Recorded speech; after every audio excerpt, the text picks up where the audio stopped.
All right, welcome back. Today, we're diving into something pretty amazing, turning tiny algae into powerful biofuel. I mean, think about it. A future with green energy might just be swimming in our ponds. But it's not that simple. This is a story about a really clever shortcut, a scientific puzzle, and how a little bit of AI was needed to crack the code. Okay, so here's what we're going to cover. First, the big promise of algae fuel. Then, we'll get into a much smarter way to make it. After that, we follow the scientists as they try to find the perfect recipe. And you'll see that leads to a really surprising twist. Let's get into it. So, first things first, why algae? Well, microalgae are kind of like a miracle plant for renewable fuel. I mean, they grow super fast, they don't take up farmland we need for food, and they are just packed with oil. Sounds perfect, right? But there's a catch. There's a big reason you're not filling your tank with algae fuel just yet. And it all comes down to one thing: cost. It's just way too expensive to produce right now. So, to get around that massive cost problem, researchers are working on this really clever shortcut. It's a mouthful, but it's called in-situ transesterification. The best way to think about it is like a one-pot meal. Instead of using a bunch of different pots and pans, which in this case would be drying the algae, then extracting the oil, then converting the oil, all separate, expensive steps, this new method just throws everything into one pot and does it all at once. It saves a ton of time and, more importantly, a ton of money. Okay, so how does this one-pot magic actually work in the lab? Let's take a look, because it's a way more direct path from a tiny plant to actual fuel. All right, so here's the play-by-play. You start with this wet, sludgy mix of algae, then you add in a couple of key chemicals. And now for the cool part, they blast the whole mixture with ultrasound. Yep, high-frequency sound waves. This is the real game changer.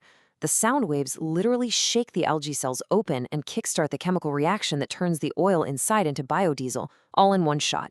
From there, you just let everything settle, and then you can collect your brand new fuel. Now, having a great method is one thing, but you still have to perfect the recipe, right? It's just like baking a cake. If you change the oven temperature or how long you bake it, you can end up with a masterpiece or a disaster. It's all about finding those perfect settings. So the scientists zeroed in on 4 main knobs they could turn.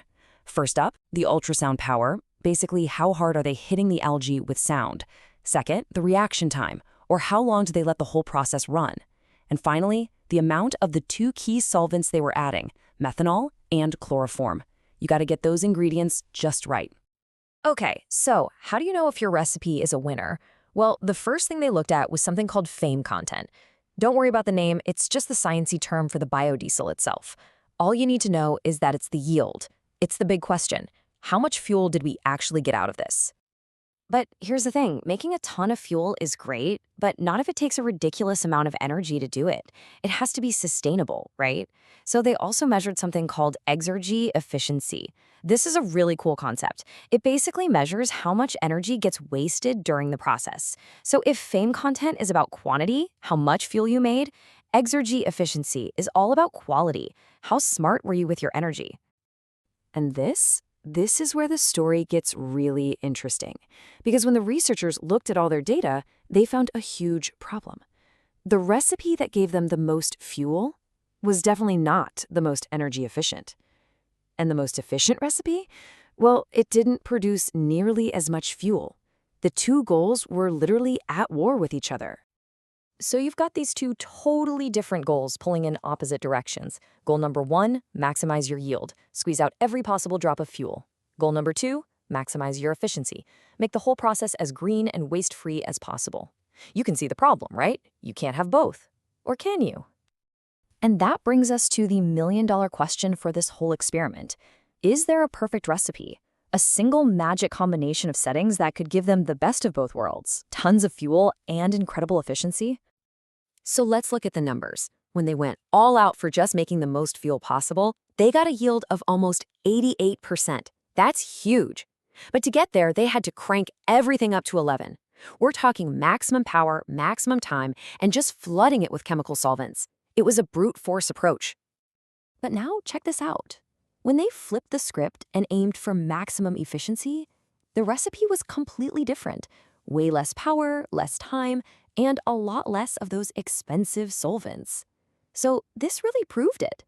The recipe for the biggest yield was wasteful, and the most efficient recipe gave them a smaller yield. The two goals were just totally incompatible. So, what do? The max yield recipe is wasteful, and the max efficiency recipe is, well, less productive. They needed a compromise, a perfect balance, a sweet spot. And to find that needle in a haystack, they brought in the big guns, artificial intelligence. And this is what the AI came up with.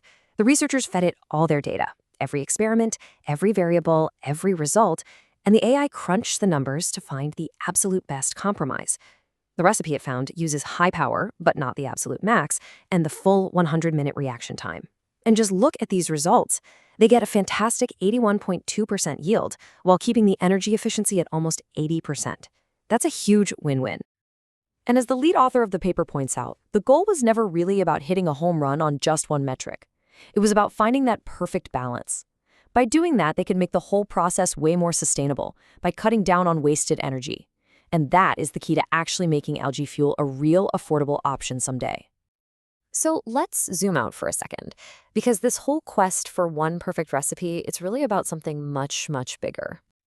The lead author of the paper, Dr. Mahmoud Karimi, this is his whole world. His work is all about solving these massive, complex problems.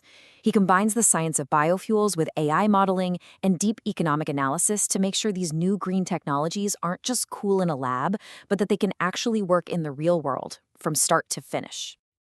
And this type of smart optimization, finding that perfect trade-off, it's absolutely essential for building something called a circular bioeconomy. It's a really cool idea.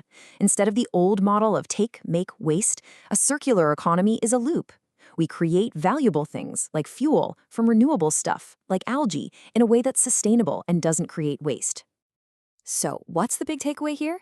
It's that when you combine clever chemistry, like that awesome one-pot method, with the sheer power of AI, you can solve these wicked hard puzzles way faster than we ever could before. And that leaves us with one final, really exciting question to think about. If this partnership between science and AI can crack the code for algae fuel, how quickly can it help us perfect all the other green fuels of the future?